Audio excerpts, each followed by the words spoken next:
player because Shuton is actually top 5 on the PGRU, Yes, whereas DaBuz is number 7. But, you know, nonetheless, we're going to see if that matchup knowledge really does help out Raito here with his set versus DaBuz. Yeah, and right now DaBuz looks like his style of play he's more focused on rushing down, it seems, closing that distance between him and Raito, knowing that Raito does have a lot of tools that can slow him down. You can see it already. The can, the gunman even, all these tools that Raito can have makes it hard for DaBuz to want to just hang out from a distance and want to like devise a game plan. If anything, he has to be super proactive and get in there once he finishes getting those plucks. Here it is, the gunman again, just like I told you, Vicky. Yeah. It's making it tough for DaBuz. It is making it tough. I mean, you see, he's just trying to fix up his own playstyle. I mean, just like we saw with MK Leo, where it didn't seem like he was able to play in his usual comfort zone. I feel like we're seeing the same thing here from DaBuz. Yep, and DaBuz right now closing his eyes, nodding his head, understands that the time is now, gets rid of the can, and now he's back in there using the Pikmin too. Also, just like collide with the projectiles. Nice cognizance of the can and just like basically swatting it away, similar to how people used to swat away his Luma whenever they fought against him when he used Rosa. Yeah, and the can goes in the direction that you hit it in too, so that's something that you want to make note of course, because that's what you're going to see from Raito as a way to cover a good amount of space and add in that extra pressure. Oh, just sacrificing his Pikmin on the can right there. Yes, and now he has the purple at the ready, has some decent help, but he gets another one as well too. Okay, he has to slow it down again. 35% right now in DaBuz. Having a tough time, but he gets the grab. Very good patience being employed here. And DaBuz is definitely that player that's known for using patience on the battlefield. Oh yeah, if anything, this is the player that is not afraid to camp you out if he has to. And that's honestly the type of mindset that you need to have as a player when it comes to matchups like this that you're trying to learn on the fly as well.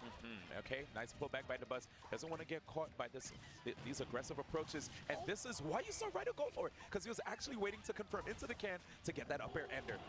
And that's what I love to see from Raito. All these can setups that we see him provide into up air, something really intimidating. That's actually why you see DaBuz playing around on these platforms and just trying to figure out a way to land. But oh my goodness, so close to taking out that stock. DaBuz still manages to live, and as I just said, that the up air catching him.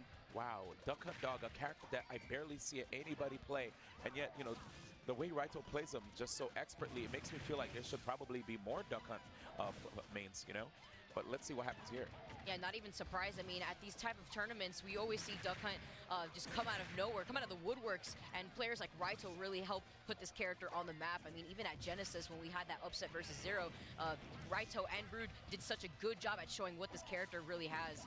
Well, you're so right about that, and good coverage right there with the can, but DaBuz with the early swing just to get rid of that can. DaBuz right now 65% final stock, and his Pikmin just continue to take a lot of damage. It's almost as if they are shields for Olimar, allowing him to potentially get a chance to get inside, but he doesn't want the Pikmin like the purples to go away. He needs them in order to be able to at least, you know, net a KO on his opponent, which right now he's in the percentages to get KO'd. Yeah, I mean, he just does the neutral getup, and DaBuz was ready for him with that smash attack. I mean, at 0%, what is DaBuz going to do to try to close out this percent gap? Uh-oh, we got the down throw right here. Nice pop-up with the can, and the can actually ran out right there. That was actually really scary. See DaBuz rolling back onto the stage. Gunman coming out. Yep, lands with the, oh, and he ran into a can right there. Right to, oh my God, the accuracy. Hello? He sniped him with the can. That was so sick, using the back air, right? Sure this Duck Hunt and not Snake with these grenades, because he is ready for him with these explosions. I mean, if it was like in Smash 4, I do believe if it's the same way in terms of frame data, I knew in Smash 4 can came out like frame 5 and the explosion came out frame 1 like Snake's grenades used to do in Brawl, and I believe he actually does it in this game too. So if that's the case, you know, I'm not even surprised why it was so fast to just blow up on DaBuz like that. Yeah, it's super quick.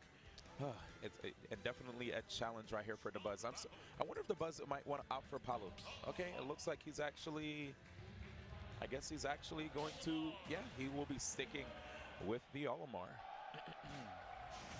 Okay, well, let's see what happens. You know, I understand that Palutena definitely has some pretty decent tools from a distance too, but maybe DaBuz really feels that it's appropriate for him to stick with the Olimar here. Now, if there's one thing that I've noticed about DaBuz after commentating his matches throughout the last few months, it's definitely when he gets momentum as a player and he learns you, it is so difficult to be able to infiltrate his personal bubble and actually regain that lead that you usually had at the very beginning of the set, because this is a player that definitely learns on the fly as he plays you. Oh, he does indeed. A very studious player. Remember that he was a player who a lot of people knew for always looking at his laptop, taking notes on players, things like that. Things that we definitely see when it comes to like the general FGC, like Japanese players in the fighting game community. They usually have their notes and they'll study it. DaBuz does the same thing here, making sure to always be prepared. But picking Kalos here, this allows him to hang out on the platforms and actually toss his Pikmin from a distance without having to deal with the threat of a gunman or even like the clay pigeon if Raito decides to stay grounded. Yeah, tossing the can back right at Raito. Let's see ya, man. If you're going to try to hit me with this, I got you too. The down tilt. Yep, I can see this match being a match that will definitely be a war of attrition right here between both of these two. You know, we have a lot more space between them two, and nobody wants to take a false step to leave themselves susceptible to actually losing their first stock.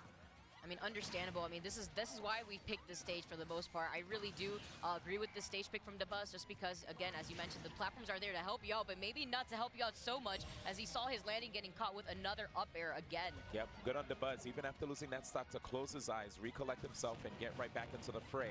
146% currently right now on Raito, but this guy has been doing a really good job of just, you know, okay, I was about to say, been doing a really good job of sitting on his leads, but then I had to pause for a second because I felt like DaBuz was probably going to read the right get-up option on the edge. Yeah, the DaBuz special, you know, spot dodge into place into either forward smash or up smash, something that we see from him a lot. And of course, in this game, spot dodge being so good, you can't even blame the man. Okay, here comes the Pikmin again, but Raito making sure to protect himself. Clay pigeon, can, gunman. Uh-oh, and here comes the double up smash. Right, 44. Out of a single spot dodge. But I tell you. No problem racking up that damage right now, and he still has two purple Pikmin at the ready. Very dangerous to deal with, especially if you hold shield against that down smash. You'd be finding your shield getting popped real quick. Yep, that is quite the entourage. Anytime you see Olimar hanging out with those purple Pikmin, it's going to be a scary situation right now. And it looks like Raito, I love the empty jump grab, catching DaBuz. Basically, you know, unawares right here. And DaBuz, I like the aggressive option. Sometimes you don't always want to land with an attack. I mean, with an air dodge, rather. Ooh, oh, delayed. he almost got that follow-up with the up air, but instead he ends up getting the backer anyway. Gunman's out. Cans in the air, too. More cans.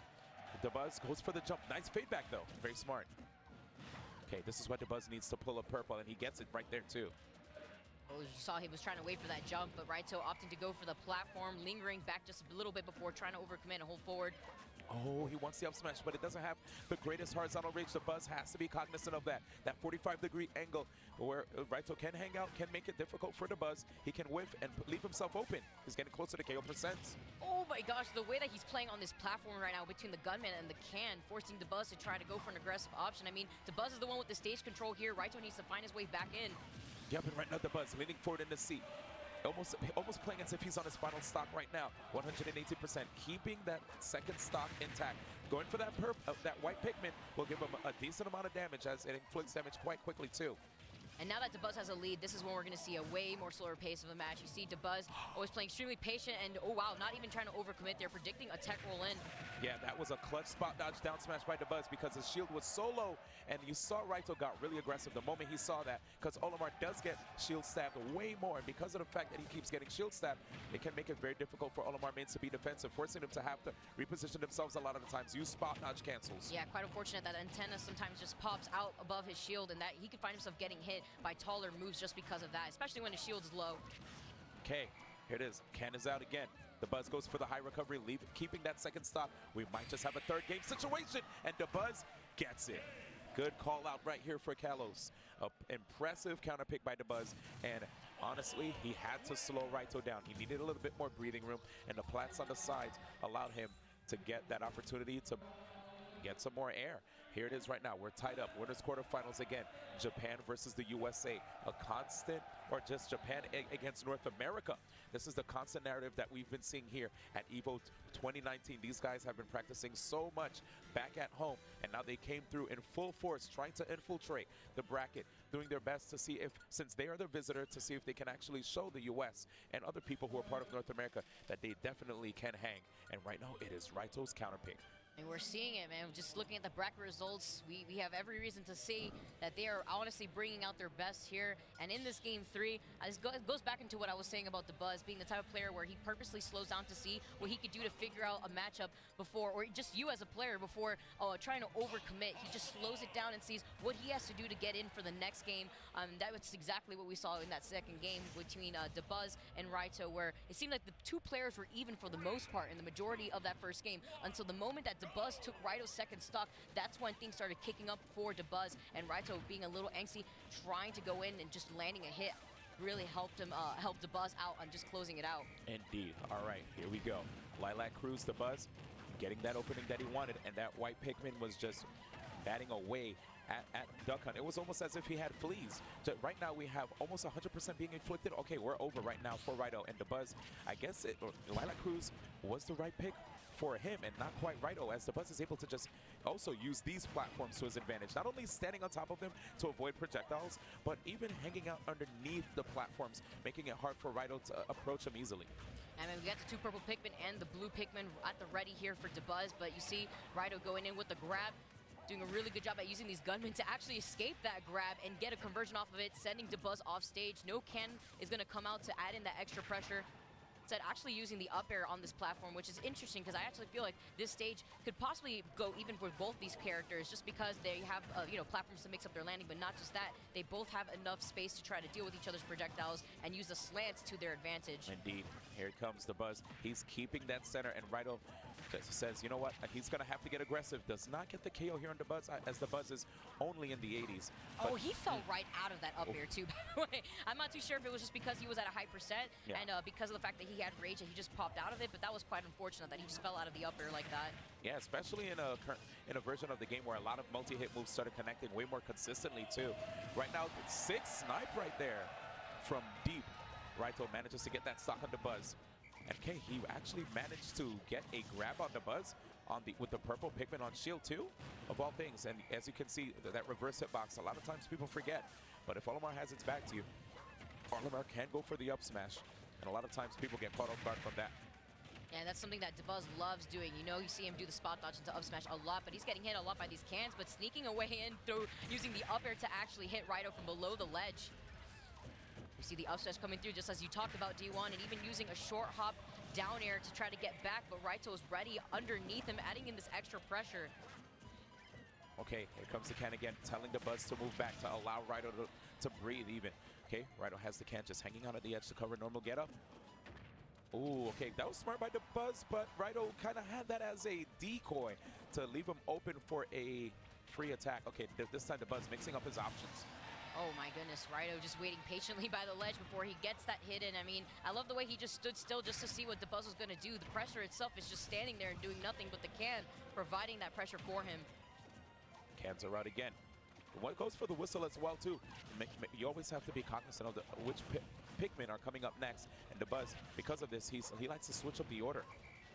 Oh, if he got that follow-up, that's why you saw DaBuz use the whistle to not get hit by that nair, ending up just going below Raito and sticking to the ground. But Raito was doing such a good job at adding in this can conversion. The back air's coming through. Game 3 scenario right here. And Raito has 2 stocks, 119%. It's crazy because if you remember the way the game started, DaBuz looked like he was in the lead. But now, with him being on his final stock, things are getting rather intense. He managed to sneak in an attack from underneath the platform, looking for an opening, gets that jab. But again, the projectiles are just keeping DaBuz at bay. He does have center, which is where you always want to be, but if a person has a lead, which Raito does, makes it tough. Nice. Just, again, threatening from that 45-degree angle. He gets the forward smash. DaBuz, the time is now. 92.7%. Final stock. Raito looking fresh here. And it looks like he's not going to stop anytime soon with the zoning, too. No, not at all, but Raito's been slowing it down himself, catching him with another up air, trying to go for a second one. I feel like we've been seeing him turn it up, but he doesn't want to turn it up too hard because he's going to be taking a lot of damage, and that can saving him again with that explosion. Yes. Oh, and the forward tilt. There it is. Forward tilt, and the pop-off from Raito as well. Raito takes it 2-1 over